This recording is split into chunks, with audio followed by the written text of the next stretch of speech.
complémentaires.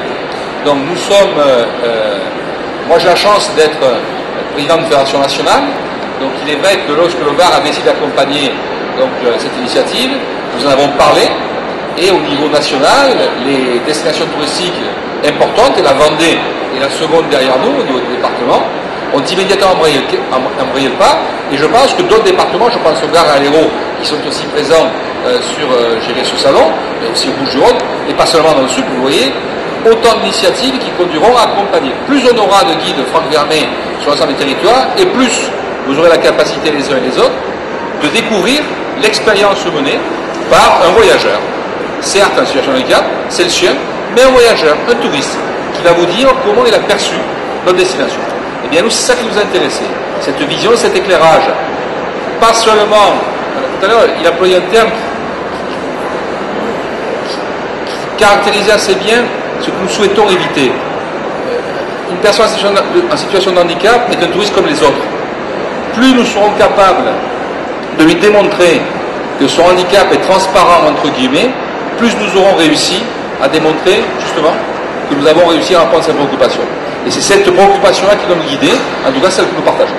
Voilà, de façon très simple, et bien sûr, nous serons prêts à répondre aux questions ensuite. Voilà, je vais juste reprendre un petit peu les paroles pour vous informer de ce qu'on peut trouver dans le guide du Var accessible, par exemple.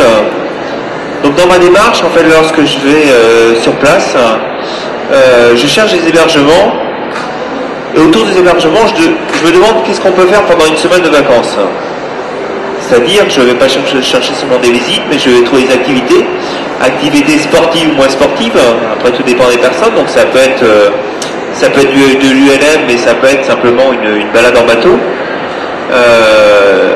Des lieux aussi agréables, c'est-à-dire des lieux, des points de vue.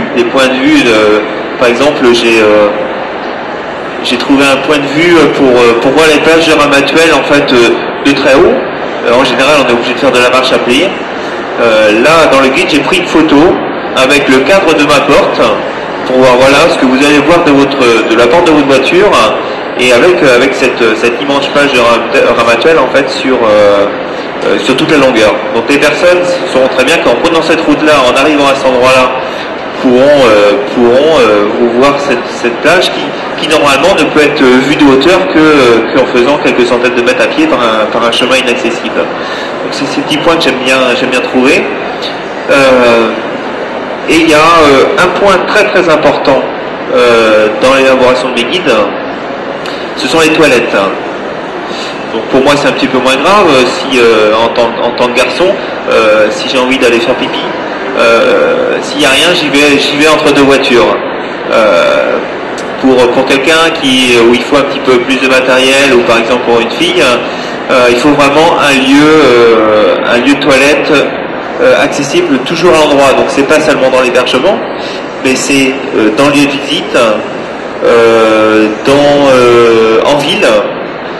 Donc à chaque fois je vais dans l'hébergement, je prends mon mail, je mesure les toilettes, je prends une photo, et je demande à mon maquettiste de me faire le petit plan. Et il est repéré en fait à chaque fois sur la carte.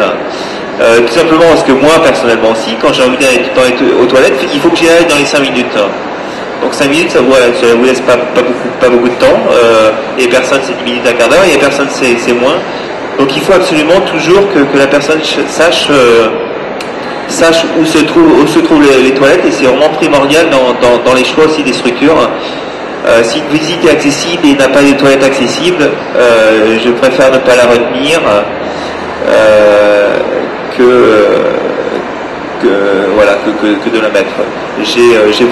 Pour créer ces guides, je dois créer 312 pages. Donc dans le Var, on trouve largement 312 pages. Donc forcément, il y a des lieux qui ne sont pas. Ils seront dans la réédition. Ce qui est un petit peu embêtant dans l'impression, c'est que une semaine après l'impression, j'ai des mails qui arrivent en disant moi aussi je suis accessible. Et vous y serez que dans 2 ans. Donc voilà, c'est vraiment embêtant. Donc c'est pour ça qu'on pense aussi à une version en parallèle internet qui peut peux mettre en avant ces personnes qui auront fait l'effort et qui passeront juste à côté pour voilà, pour une semaine, ou moi personnellement parce que j'aurais zappé l'information qui aurait été importante.